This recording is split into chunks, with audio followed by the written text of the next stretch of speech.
farms, most of the majority I think in Kavango, big farms where they had this big idea and big ambition to produce food that could in fact feed the entire country. But of course this has fallen short because of several managerial leadership shortcomings. That's a topic for another day, but can this be revived? What will be required to do that? I think the answer is part of that will require young people being part of the process. Because part of the reason why these things didn't work out properly is maybe ideas have sort of withered. The old people have run out of ideas, but young people can provide those solutions. Something to think around as we go. Now coming to the youth. The youth, I think if you look at the past 30, 32 years since independence, you cannot argue against the fact that young people have been on the side. For most of the things that have happened, young people have been put on the side. And this is the reason why we're talking about several things that young people have been engaged into, grabbing phones and all these things. It's because of the fact that they've been put on the side. They have not really been in mainstream, where in the kitchen, where the cooking is happening, where everybody is having a piece of pie. So what we are saying is, we need to look at that and see how we can bring young people into mainstream programs within the biodiversity and agriculture sectors. And of course, if you look at even people of my age, 25, 35, have lost jobs.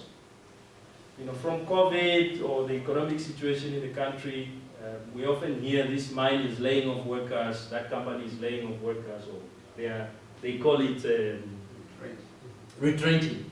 They're retrenching, they're sending some workers home. Most of those people are young people, unfortunately. How and why it happens, we don't know, but it's saddening. And of course, government has also struggled to provide opportunities for young people. So in the end, young people are then left to fend for themselves. And today we're saying maybe there are opportunities within these two sectors for young people to kind of see how they can be part of it. The communal conservation areas that I've mentioned, I think if you drive to the east, you find a board written, it's either George Mukoya Conservancy or Muduvanyanga. Those are the groups that I'm talking about. If you go in there, you find elephants, wildlife, everything, but people are living in that wildlife. Okay, they get tourists to come and see the animals, they get paid good bucks for that. They're also given quotas, self-use quotas, they hunt, distribute meat to communities, and several other benefits. But often when you go there to meet communities, you don't find a great deal of young people. It's a bunch of elders. You don't find any youth. The youth are all in town.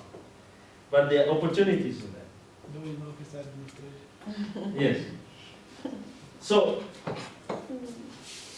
what can we do in this sector? What can we do? We see some of these opportunities.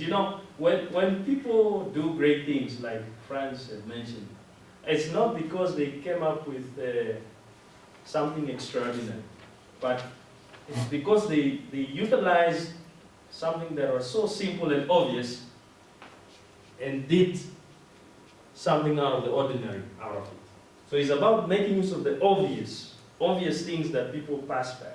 People drive past maguni trees without any thought, or nompeki, zameni, no thoughts.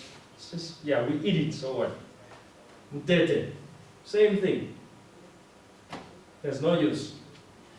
But great people look at those things and they think, well, maybe people need something from this. maybe I can provide them with something. And young people are supposed to start operating like that, you know, think like that. Once you cultivate that way of thinking, it's quite easy for you to do certain things that not everybody else can. And the moment you do certain things that not everybody else can, believe me, you're on a $1 billion project. That's a fact. That's how people do great things. You need to operate like that.